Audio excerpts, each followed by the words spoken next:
Gísli Tryggvason. Gjör svo vel. Já, góði félagar.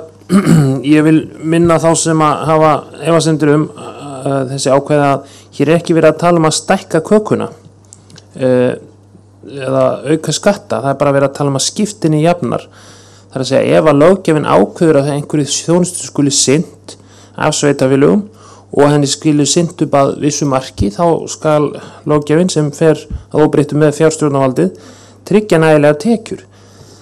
Þannig að út af ábendingu Andrés að þá þýðir þetta auðvitað að ef að settar eru óraunhæfar lagaskyldur á sveitarfélög en ekki vilji eða peninga til þess að sinna því, þá verður auðvitað að draga úr lagaskildunum. Það er nú bara heldur gott að það sé samræmi milli laga og fjárlaga sem að stundum skortir á.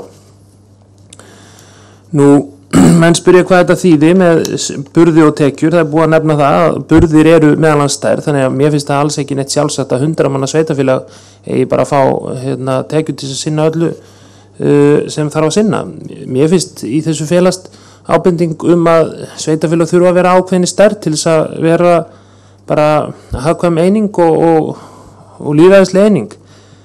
Og það hefur gengið að vísu ágætlega að stækka og styrkja sveitarfélög en það mætti kannski ganga hraðar í því. Nú það var upp í hugmynd sem að Silja Bára spurði og las upp textan að ríki og sveitarfélög fara í sameiningu með fjárstjórn hins opinbera eftir því sem nánar mælt fyrir í lögum. Þetta hefði verið ákveðið stefnumark sem að vísu náðist ekki samstæðum. Ég gat ekki svara því þegar ég lagði til hennar texta að nákvæmlega hvað þetta þýddi, en þetta myndi þýða að menn þyrftu að setjast niður að samningaborði sem jafningjar.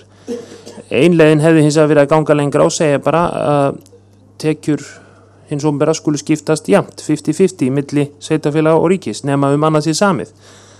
Báðar þessar tillögur eru til þess gerðar að jafna stöðuna, þannig að menn siti jafnt sem jafningja við samningaborðið og þekkjum það hvort sem það eru stéttarfélög eða þjóðkirkjan eða sveitarfélög eða aðrir aðilar sem þurfa að semja við ríkisvaldið, þeir eru yfirleitt veikar aðilinn.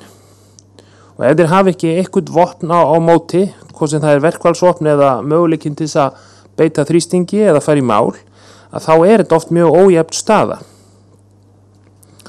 Nú hér hafa margir nefnt að það sé að sjálfsögðu engin ágreiningur að það eigi að tryggja nægilega tekjur og það sé sjálfsögðu engin ágreiningur að samráð skuli haft.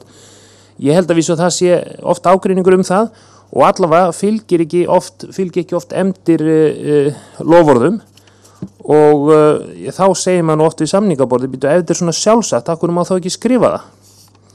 Þannig að það sé einhver vilji á bakvið. En Dögg spurði síðan hver ákveður hvað er nægilegt, það á að ákveða semst af jafnrétt á aðilum við samningaborðið. Og ef að menn ná ekki saman, þá verða menn að hafa einhver úrræði til þess að knýja á það. Fyrst að ekki náðu samstæðum að hafa þetta skýrar í stjórnarskráni, það var ekki stemning fyrir því að setja einhverja tæknilega reglu jafna skiptingu ef ekki semdist annað. Nú síðan varandi ábendingu Þorkels að setja stofnanir, hins opinbera ríkisstofnanir í staðinn fyrir sveitarfélög.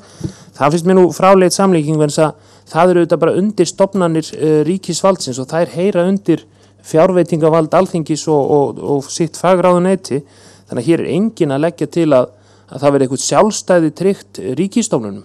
En þessi ábending eða samlíking Þorkels lýsir kannski viðhorfinu. Þjóðkirkjan hefur kvartað yfir þessu sama að þegar henni er líkt bara við hverja aðra ríkisstofnun, sveitarfélög líta ekki á sig og eru ekki að mínu mati sem einhverjar undirdeildir ríkisins. Þær eru ekki stofnanir hins opinbera, þær eru einmitt sjálfstæðar. Það bara skortir stundum á að virkja sjálfstæði og tryggja það í raun. Og það eru við að reyna með þessum málamiðlunar tillögum í B-nefnd. Takk.